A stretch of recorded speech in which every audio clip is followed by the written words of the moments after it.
What's up everybody, Mike Lines here. So we're going to continue on with the superset series. This is a push day combination. So right in between after your presses and into bringing on shoulders. So it's going to be incline fly, and then we're going to go into a side lateral where I'm just going to use plates to make it an easy transition so you don't gotta go back and forth. So let's get into it. So this is a great plate loaded incline fly. If you don't have this, you can use dumbbells. Same sort of idea. When you're getting into here, if it was dumbbells or this, as I'm bringing it out, all the pressure is right on that meaty part of the thumb in your hand. So right in there. See, I'm not gripping it, I'm just having it on that shelf.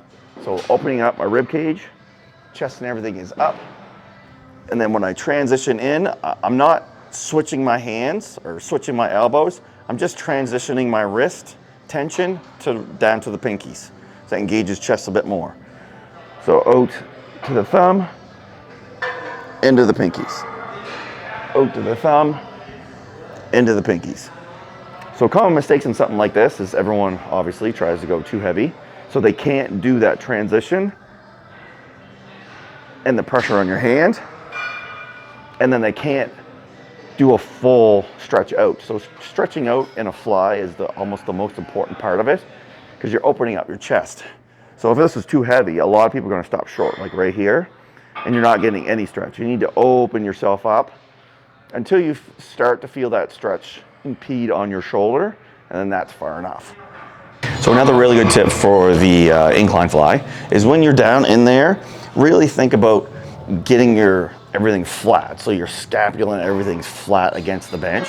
So it helps you engage and open up your rib cage. So if people don't do this and they're sitting up like this, you see how my rib cage kind of deflates and it doesn't open up. So when I bring my arms back, it's going to forcefully get into my shoulders. So if I'm already leaning back and my shoulder and everything are flat on the bench, it already opens up me to that full stretch and then full squeeze. So I don't have to do this whole motion of like this and feel pain in my front or my delta or anything like that. So just when you're laying back, I'll demonstrate it with the machine. So when you're laying back, you see how everything's flat against my shoulders, everything's are flat, and now my rib cage is all the way opened up. The stretch is not it's an intense stretch on my chest, but it's not in my shoulder at all. But if I sit on the bench like this, now all that stretch is on my shoulder because I just concaved my chest. And then to do up like this, that's all like top of my chest and a lot of my front delt. But if I transition back, that is all chest. So I'm not feeling anything in my delt whatsoever. And the only thing I did was I changed the way I sit in the seat. So instead of sitting here like this, I'm sitting with everything open. So it's just that easy of a transition that helps engage the chest that much better. So, all right, so right from there, you're gonna stand up. And you're going right into a standing side lateral. So letting the weight dangle out in front of you. Chest comes up.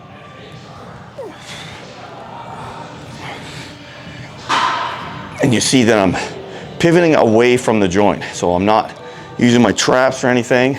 All I'm doing is as the weight comes up, my chest comes up and I stand upright.